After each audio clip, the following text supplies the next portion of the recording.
Without execution, edi natutulog lang yung pera mo. So it's important to remember yung ating two reasons for investing, di ba? Number one is to beat inflation and for us to achieve our financial goals and dreams. So remembering this and not executing means na dinedelay mo lang ang pag-achieve mo ng financial goals mo. Gusto mo ba yon?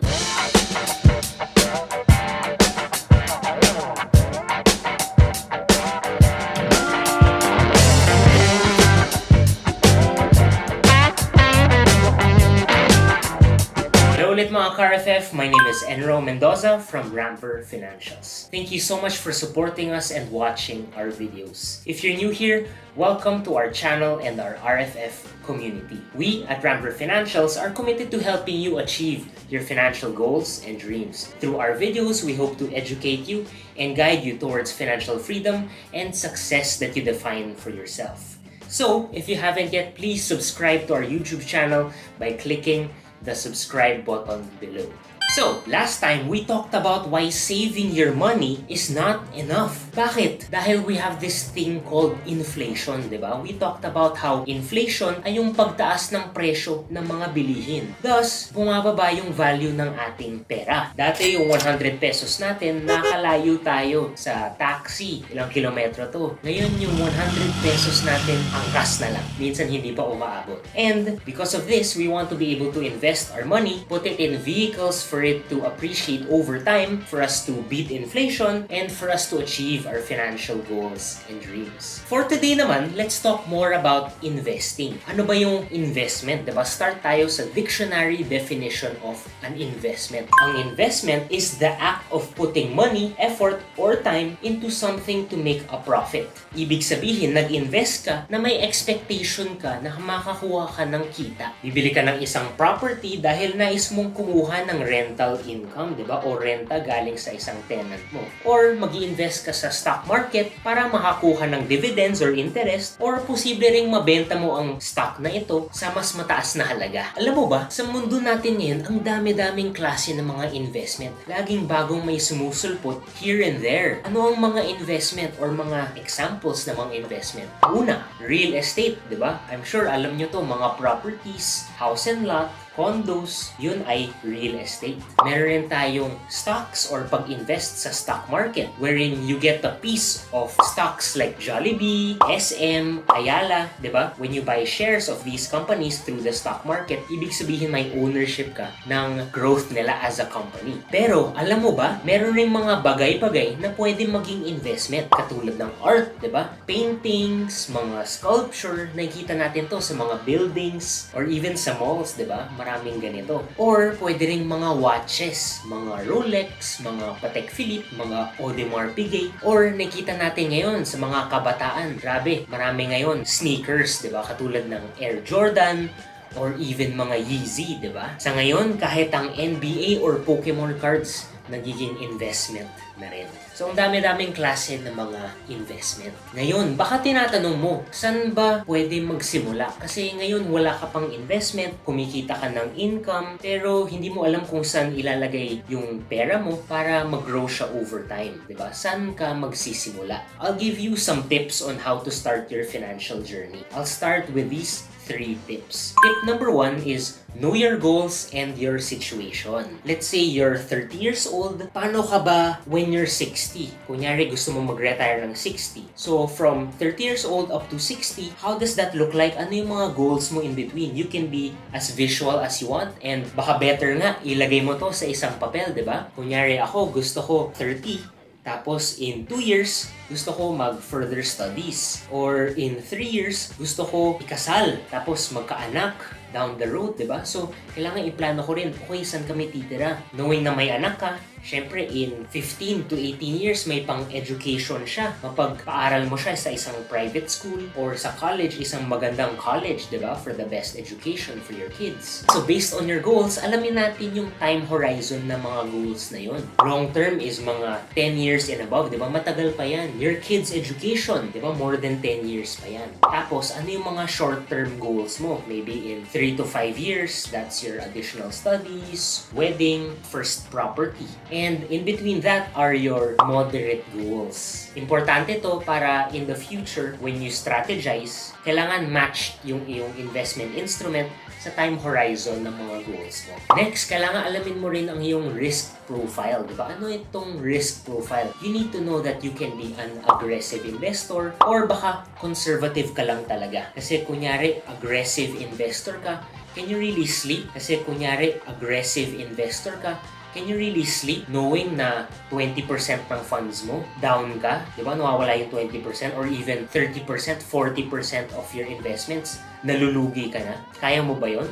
Or are you more of a conservative type of investor? If you don't know your risk profile yet, you can visit our website and we have a risk assessment quiz that you can take para malaman mo kung ano ang risk profile mo. Importante rin malaman ang risk-reward trade-off. Ano itong risk-reward trade-off? This is the relationship between the amount of risk and the potential reward of your clients. Tip number 2, after knowing your goals and your situation, dapat you now develop a strategy. Diba? Importante ang strategy after looking at where you are because between where you are and where you want to be is what you'll do. So, ang basic strategy na pwede natin gawin ay nagsisimula sa isang pyramid of financial needs or hierarchy of financial needs. Sa pinakamababang level ng hierarchy of financial needs ay of course ang ating daily expenses. Ang ating utility bills, transportation, food. Ang mga ito, syempre dapat nasa foundation, nasa pinakaunang level. We have to make sure that all of our basic needs are covered. Ang next level ay financial safety. Kailangan may protection, kailangan may safety. Ano yung mga safety na to? Of course, number 1 is our emergency funds. Of course, insurance protection, depending on your needs. Mga life insurance, travel insurance if you're a traveler, if you have a car, motor car insurance, or even property insurance. Diba? We need all of this so that we manage the risk that we encounter in our daily lives. After financial safety, dito palang papasok yung wealth accumulation. This is where investing happens. Dapat at this stage, alam mo na kung magkano yung ilalaan mo every month to be able to work towards your financial goals. Remember this formula ha? Income minus savings and investments equals expenses. So from your income, lagay mo na or iset mo na magkano ang kailangan mong i-invest at kung ano yung matira doon, yun ay ang gagamitin mo for your daily expenses. Ang nangyayari kasi ay minsan tumataas ang ating lifestyle. Ang tawag dito naman ay lifestyle inflation, di ba? Tumataas ang antas natin sa buhay dahil baka tumataas yung income natin.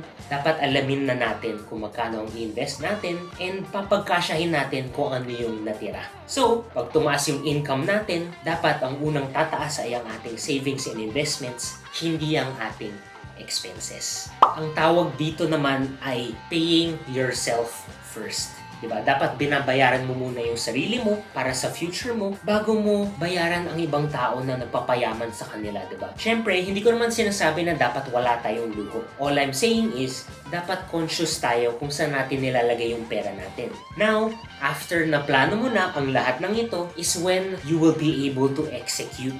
Ready ka na dapat mag-execute. Diba? That's tip number 3, execution. Kasi without execution, edi natutulog lang yung pera mo sa wallet mo or sa bangko at tatamaan ito ng inflation, di ba? So it's important to remember yung ating 2 reasons for investing, di ba? Number 1 is to beat inflation and for us to achieve our financial goals and dreams. So remembering this and not executing means na dinidelay mo lang ang pag-achieve mo ng financial goals mo. Gusto mo ba yon? Ngayon, babalik tayo sa una mong tanong, di ba? Saan maganda mag-invest? Kung magsisimula ka, saan ka magsisimula ng iyong investment journey? Kasi baka depende sa interest mo, kung mahilig ka ba sa sapatos, sa mga painting, sa mga art, interested ka ba to directly invest in the stock market or directly invest in real estate, baka gusto mo may magi-invest para sa'yo. may professional that is credible, that is reliable, so that it can grow over time. If you are this type of investor, maybe you should look at mutual funds. A mutual fund is a pool of money from investors that is fully managed by professional fund managers. Depending on the mutual fund objectives, the money is invested in multiple financial instruments. Let's try to visualize it. Let's say may 10 investor. There are 10 investors putting in 10,000 pesos each, di ba? So 10,000 times 10 equals 100,000. So itong 100,000 ay ang pool of funds na pwedeng gamitin ng fund manager to put into certain investment vehicles like sa stock market or sa bonds or sa fixed income instruments depending on the objective of your mutual fund. So, ang job ni mutual fund manager ay ipag-grow ang pool of funds. Baka another way of looking at mutual funds is the amount of effort you put in growing your money, in growing your funds, di ba? Let's use this analogy. Let's use travel as an analogy. Let's say, sa Japan, di ba? Are you the type of traveler na ibubok mo lahat, titingnan mo lahat ng airline websites kung alin yung pinakamura, tapos after na-book mo na yung flight mo, bubuk ka naman ng hotel mo, titingnan mo, okay, in this area, in this city, what's the price range, ano yung best hotel with the best amenities, and then after that, speaking of landmarks, magbubook ka na ng mga tours mo, di ba? Titingnan mo yung best tours, yung best companies na nagbibigay ng tour, or baka walking tour lang ba yan, biking tour, di ba? Titingnan mo to lahat. Tapos, hindi lang yun, yung food rin, saan ako kakain. So, titingnan ko, okay, itong hotel na to malapit dito, itong tour na to, nagsa-stop dito, ito yung ending niya, so magandang restaurant na kumain sa isang dinner. Or are you the type of traveler na gusto mo travel agency na lang? Magbabayad ako ng small fee for getting the services of a travel agency, pero siya na bahala lahat, di ba? Using a travel agent or a travel agency puts away a lot of pains, a lot of challenges in your planning. That is the same for mutual funds. You pay management fees, very minimal, pero you make sure that person or that fund that you invested in, its main goal and its full-time job is to grow your money. Don't get me wrong, there are minimum fees in investing in a mutual fund. But in exchange, you get the convenience and the security of a professional to manage your hard-earned money. On top of this, here are the other benefits of investing in a mutual fund. Number 1, affordability. As low as 1,000 pesos ang minimum investment. And yung 1,000 pesos na yun, marami ng financial assets yun, hindi lang sa isang investment. Which brings me to number 2, diversification. Sa 1,000 pesos mo, minimum mga 30 companies in the stock market ang ini-investan nito. Nag-invest rin ito sa different sets of corporate bonds or fixed income instruments. Next is liquidity. You can easily redeem your funds within 5 to 7 banking days. And for other funds, this can be as early as 3 or 4 days. Next is security. Mutual funds kasi are highly regulated by the SEC and even the Anti-Money Laundering Commission. Lastly, tax exemption. Filipinos are actually incentivized by the government to invest in mutual funds, di ba? Any gains that you get from investing, you're not charged taxes for that. Diba? So, ang daming benefits of investing in mutual funds. And it's the perfect product if you just want to get started. Are you convinced yet? With Rampver, actually, we made investing in mutual funds even easier. Introducing Rampver Online. Rampver Online is our first fully digital platform where you can open an account and invest your money in mutual funds with just your smartphone or laptop. It's so easy to open an account that it's just like your digital banks or apps. With Rampver Online, there is no more need for physical forms. No more printing application forms, diba? Filling it up, signing, scanning, and sending through email, none of that. With Rampver Online, end-to-end, you will be able to do it through our website. Everything is done completely online. Since we'll know more about you through your application, then we will be able to recommend funds just for you. We have 3 of the best mutual fund providers In Rampver Online, we have Atram or ATR Asset Management, we have Phil Equity Inc., and we also have Sun Life Asset Management Inc. We are also in the process of onboarding our other platforms as well. Look out for Call Financial, BPI Investment Management, and more. In Rampver Online, even paying for your investments is incredibly easy. You can just use your GCash, Maya, Union Bank app, or any of your favorite bank that has InstaPay or PesoNet. Because it's all online, you can monitor your investments anytime, anywhere. There's no need for you to request for your manual statements of accounts because we update the NAVs daily. This means that your investment on your Rampver Online dashboard is always up to date. We are so excited for you, ka-RFF, to try out Rampver Online. We actually launched it last year through our beta testing, but now it's fully functional. It's fully operational just for you. This is just the beginning. We have a lot in store for you. Imagine making Rampver Online your all-in-one platform for all of your financial needs. The future